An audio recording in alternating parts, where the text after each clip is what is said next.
தமிழ்நாட்டில் நடக்கிற தேர்தல்ல அதிமுக ஜெயிக்குமா திமுக ஜெயிக்குமா ரெண்டுமே இல்லாம மேஜிக் ஏதாவது நடந்து வேற கட்சி ஆட்சிக்கு வருமான்னு ஒரே குழப்பமா இருக்குதுங்களா சொல்லிக்கிட்டாங்க.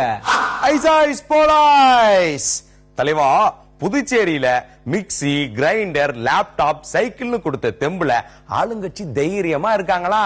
அது மட்டும் இல்லாம வீட்டுக்கு 4000 ரூபாய்னு வெள்ள நிவாரணமே வெற்றியை கொடுக்குன்னு ரங்கசாமி நம்புறாரா? பேசிக்கிட்டாங்க. ரங்கசாமிய வீழ்த்தி மறுபடியும் காங்கிரஸ் ஆட்சியில உட்கார வச்சே ஆகணும் அப்படின்னு சொல்லி போட்டு உள்ளூர்ல தீவிரமா தேர்தல் வேலை நடக்குதான். இறுதி முடிவு எந்த பக்கம்னு தெரியாம அதிமுக காலத்துல இருக்கிறாங்களாமா சொல்லிக்கிட்டாங்க.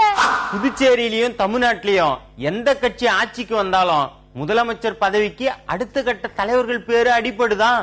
ஒரு வருஷத்துக்குள்ள அந்த மாற்றங்கள் இருக்குமா? பேசிக்கிட்டாங்க. ஐயா, சில தலைவர்களுக்கு உடல்நிலை ஒத்துழைக்கலன்னு ஓய்வு எடுக்க போறாங்களாம். திமுக தலைவர் கருணாநிதி இந்த தேர்தல் முடிஞ்சதும் ஸ்டாலின் வசம் பொறுப்பு ஒப்படைக்க போறாராம். பேசிக்கிடுதாங்க ஐயா. பாட்டாளி மக்கள் கட்சி தலைவர் ராமதாஸ் இந்த தேர்தலுக்கு அப்புறம் கட்சி நிகழ்ச்சிகள் எல்லாத்திலையும் அன்புமணியே கலந்துகிட்டும் அப்படின்னு முடிவு பண்ணிட்டாராம். 2021 வேகம் இதை விட அதிகமா இருக்குங்களாம். பேசிக்கிட்டாங்க.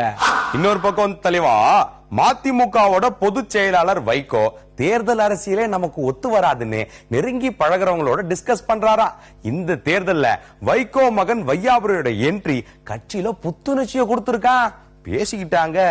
காங்கிரஸ் கட்சியில எல்லா கோஷ்டில இருந்தும் தலைவர்களோட வாரிசுகள் களத்துல வந்திருக்கதால அடுத்து வரும் நாடாளுமன்ற தேர்தல்ல அப்பாவா மகனான்னு சொல்லி போட்டு போட்டி தூள் பறக்குமா பேச்சா கிடக்குது. அதிமுகல சின்னம்மாவோட சொந்த பந்தங்களோட நடமாட்டம் கட்சிக்குள்ள அதிகமா இருக்குதான். அது மட்டும் இல்லாம ஓபிஎஸ் உடைய மகன் தேர்தல் களத்துல தீயா வேலை செஞ்சாராம். எல்லாம் அடுத்த கட்டத்துக்கு ஆழம் பாக்குறாங்களாம். சொல்லிக்கிட்டாங்க.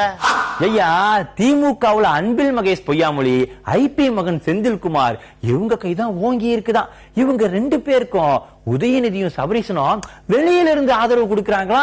பேசிக்கிடுதாங்க ஐயா.